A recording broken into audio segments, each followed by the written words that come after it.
Alam niyo ba mga kamarichef, ang mga Batanggenyo, matapang lang yan sila magsalita pero ang babait talaga. At dahil catering is life, motherhood is lifer, and TikTok is lifest, at dito ngayon ang Team Spandies at magha-house blessing tayo sa may Lodlod, Lipa City, Batangas. Pagdating pa lang namin, nilapagan na kami ni Ma'am Connie ng merienda. Tapos nag-practice kami ng magandang table setting kasi outdoor ito and we want to make it nice but also matibay sa hangin. Baka magulat kayo, 102,000 ang package na ito. Bakit? Ang request ni Ma'am Connie ay dapat unmanaged or walang servers yung buffet. This is good for 120 packs. So, ang food capacity natin ay nag-triple. Bale, pang 120 packs ang binook ni Ma'am pero ang prepare kong pagkain ay panglagpas 300. Ang bongga ng house blessing nila Ma'am kasi naman napakaganda ng bahay nila. Walang halong bola mga kamarichef. Ito sila Ma'am ay isa sa pinakamababait na kliyenteng na encounter ko sa buong buhay ko. Habang nagsiset up kami, dumating si Sir at may dala pang flowers para kay Ma'am. Syempre, kinilig din ako for them. We are at the garage. Nagsiset up kami ng drink station, lechon shopping station, at saka yung L-shape na buffet with the backdrop, the ceiling swags, and yung buong area na may tent ay may paswag din. Habang nagsiset up ang mga boys, kami namang girls ay busy sa pag-garnish ng food at paglilinis ng mga kubyertos na gagamitin later sa buffet. Ito naman yung garden area nila kung saan meron tayong 4 na tables na pinagkasya.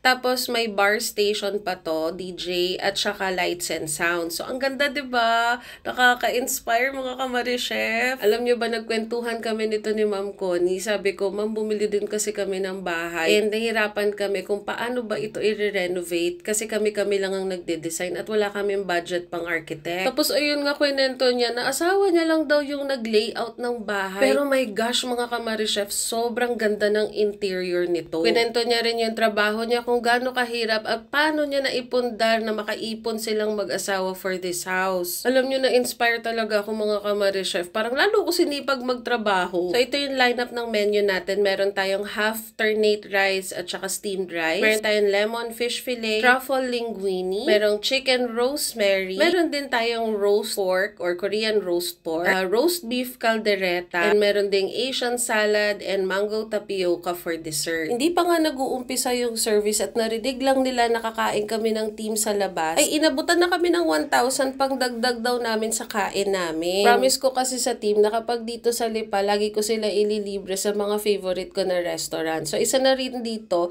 Alam nyo na yon, favorite ko talaga dito sa Darwin's. Tapos yung baon namin na menudo, naging dinner na lang ng team. So, here's our setup for today. And ito na rin yung buong menu para makita per table. Ito na yung cake na dumating at saka yung mga pastries, mga cupcakes na i-display din natin sa buffet. After namin mag-lunch out, pagbalik namin, walang katapusan na pagre-retouch ang ginawa namin kasi nga mahangin yung place. Mayat-maya namin binabantayan yung table setting kasi mayat-maya talaga nililipad na. So, nung okay na ang lahat, dumating na rin ang mga suppliers at handahan na rin dumating ang mga bisita, mga kamarichef. May mobile bar, may live band, may lights and sounds. Ang saya nila client. Nako, pasaway. Kami pa yung binubusog at pilit pa kami pinapainom ni Sir. So, ayun, ginawa na lang kami ng mobile bar ng mocktail para walang alcohol. Kasi sabi ko, bawal uminom team ha, kahit pilitin tayo. So, ayun lang. Thank you, Ma'am and Sir. We love you!